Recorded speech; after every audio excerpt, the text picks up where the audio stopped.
안녕하세요. 이번 시간에는 최근에 제가 대치동 20년간 학원을 운영하신 원장님 인터뷰를 했는데요. 인터뷰 영상에서 원장님이 단원융합형 문제를 푸는 것이 도움이 된다 이런 말씀을 해서 학부모님들이 그럼 어떤 식으로 단원융합형 문제들을 풉니까? 시중에는 어떤 교재의 단원융합형 문제들이 많이 있죠? 이런 질문들을 많이 하셔서 가정에서 이런 단원융합형 문제들의 효과를 어느 정도는 낼 수 있는 방법들을 말씀을 한번 드려보겠습니다. 단원융합형 문제가 제대로 된 것들이 많이는 없습니다. 보통은 어디에 많이 있냐면 수능이나 평가원 기출문제 많이 있죠. 거기서 4점짜리 중에 고난도, 문제 해결 능력과 추론 능력을 물어보는 문제들 같은 경우는 여러 가지 개념을 혼합해서 만드는 경우가 많습니다. 왜냐하면 수능은 굉장히 많은 단원에서 30문제를 내는 그런 시험이기 때문에 여러 가지 개념들을 많이 낼 수밖에 없는 그런 문제예요. 왜냐하면 단원이 많으니까 그 단원의 내용들을 어쨌든 한두 개씩은 다 집어넣다 보니까 30문제 안에 그럴 수밖에 없는 상황이죠. 수능이나 평가원에 나와 있는 그런 4점짜리 고난도 문제들을 보면 여러 단원의 개념들이 융합해서 여러 개념들이 모여서 만들게 되는 거죠. 자, 그런데 이런 양질의 문제들이 시중 문제집에는 그리 많지는 않습니다. 그런 문제를 만드는 것 자체가 힘들고요. 대부분의 문제들이 단원별로 다 편성이 돼 있잖아요. 1단원, 2단원, 3단원. 왜냐하면 아이들이 단원별로 공부를 하니까요. 단원별로 편성이 돼 있다 보니까 또 그런 부분도 있고요. 시중에 있는 교재들 중에서는 정석 연습 문제 같은 경우는 단원 혼합형 문제가 꽤 많이 있습니다. 다른 기본서에 비해서 여러 단원이 융합된 문제가 많다 보니까 아이들이 연습 문제를 풀 때 많이 어려워하는 그런 상태가 됩니다. 보통 여러 단원 혹은 여러 개념들이 융합된 문제를 한마디로 하면 심화 문제라고 얘기를 합니다. 모든 심화 문제가 그런 단원 융합형이나 여러 개념을 혼합해서 만든 건 아니지만 여러 가지 개념들이 혼합돼서 만들어진 문제들이 꽤 있습니다. 일단은 심화 문제들을 좀 풀어보는 것들이 이런 단원 융합형 문제들을 푸는 데 좀 도움이 되고요. 단원융합형 문제를 강조하는 이유가 뭔지를 좀 한번 생각을 해보면 수학이라는 학문을 우리가 공부를 하고 그 다음에 개념서를 공부하고 아이들이 유형서를 공부를 하게 됐을 때 수학에서 가장 중요한 게 뭐냐면 자기가 가지고 있는 개념들이 몸속에 체화돼서 들어있는 상태에서 어떤 문제를 봤을 때 이 문제를 어떤 개념을 가지고 끄집어내서 문제를 풀까를 찾아내는 것들이 굉장히 중요합니다. 문제가 복잡하고 양이 많다 보면 어떤 문제를 딱 보면 이거 어떻게 풀어야 되지? 어떤 개념을 풀어야 되지? 그거 자체가 굉장히 난이도가 높아져요. 저 같은 경우도 아이들이 수학 질문을 하고 그렇게 할 때 문제를 딱 풀면 꽤 어렵거나 뭔가 실마리가 안 잡힐 때가 많아요. 이 문제는 도형 문제인데 어느 단원의 문제지 해서 단원명만 보면 굉장히 쉬워져요. 여기가 삼각함수 단원이구나. 그럼 이거는 사인 법칙 아니면 코사인 법칙으로 접근을 하면 될 거 아니야. 이런 식으로 단원명만 알더라도 문제를 접근할 키워드, 키포인트들을 잡기 때문에 굉장히 쉬워지는 거죠. 난이도가 좀 하락하는 거죠. 그래서 수학 문제를 실전에서 풀 때는 내가 여러 가지 개념들을 배우고 있어도 이 문제를 딱 봤을 때 어떤 개념을 이용해서 풀어야 될지가 한 번에 떠오르느냐 떠오르지 않느냐가 이 문제를 푸는데 관건이 되는 거죠. 그게 떠오르는 게 오래 걸리면 시간이 모자라서 모든 문제를 못 푸는 거고요.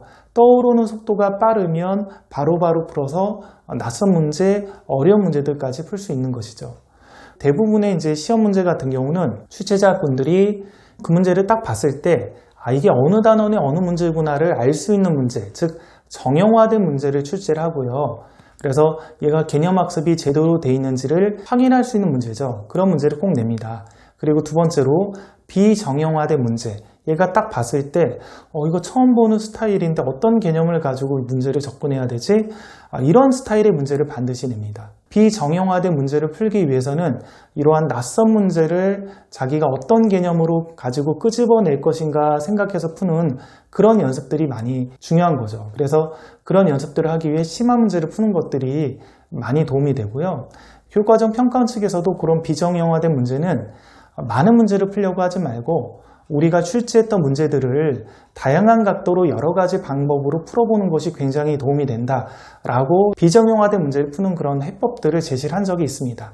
사교육의 도움을 받지 않을 때 이런 거를 연습할 수 있는 가장 현실적이고 최고로 도움이 되는 방법은 첫 번째는 시험이 있습니다. 시험 중에서도 족보닷컴에서 기출문제를 뽑아가지고 아이들한테 그 기출문제를 많이 풀어보게 하는 거예요. 그럼 아이들은 단원명이 적혀있지 않고 그 한 학기 과정에 대한 수학의 융합적인 내용, 통합적인 내용들을 선생님들이 만든 그 문제를 보고 생수학이든 혹은 개념교재든 해서 공부했던 그런 개념들을 끄집어내는 연습들을 하겠죠. 이거는 이런 개념으로 풀면 되겠다 해서 끄집어내는 연습들을 하는 가장 좋은 방법, 시험입니다. 시험.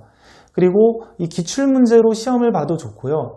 가정에서 만들 수가 있다면 이런 방법만 해도 굉장히 좋아요. 얘가 이제 뭐 센수학을 공부를 했다 그러면 센수학에 있는 문제들을 시험을 내되 그걸 순서만 바꿔서 내줘도 굉장히 이제 좋은 시험이 됩니다. 1단원부터 6단원까지 테스트를 본다면 1단원부터 6단원에 있는 문제들을 단원 순서대로 놓지 않고요.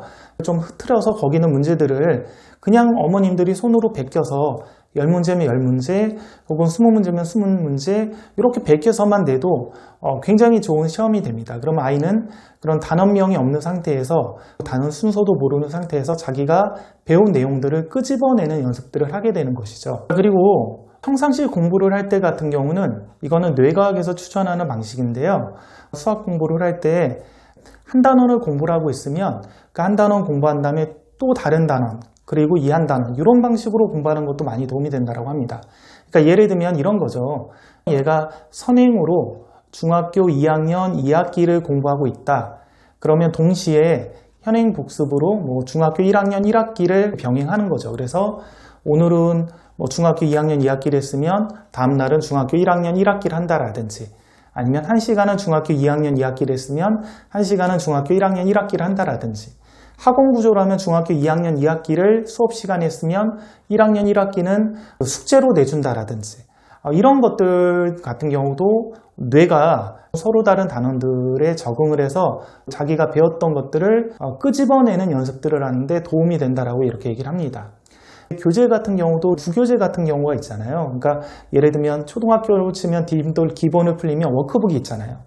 그런 거 같은 경우도 디딤돌 기본 한 단원, 워크북 한 단원 이렇게 풀리는 것보다는 디딤돌 기본으로 1단원, 2단원, 3단원 쭉 빼고 있다가 한 4단원 정도 빼고 있다가 워크북 가지고 1단원, 2단원 이렇게 동시에 복습을 시켜나가면 디딤돌 기본은 4단원, 워크북은 숙제 교재 혹은 복습 교재로 1단원 그럼 서로 다른 단원들을 동시에 이렇게 계속 공부를 하고 있는 것도 굉장히 효과가 좋다고 합니다. 이런 융합형 문제를 풀거나 혹은 여러 가지 개념이 혼합된 문제를 풀거나 혹은 유형별 교재인 센수학이 내신 대비 혹은 수능 대비를 할 때는 많이 효과적이지 않다. 그런 어떤 내용들의 핵심은 자기가 가지고 있는 그런 개념들을 처음 보는 문제를 접했을 때 끄집어낼 수 있냐 없냐에 대한 능력이 있냐 없냐 그걸 키울 수 있냐 없냐 그게 핵심이니까 그런 연습들을 해주면 제일 좋고요. 물론 그렇다고 센수학이나 RPM 같은 유형별 교재가 효과가 없는 건 아닙니다. 처음 개념을 배울 때는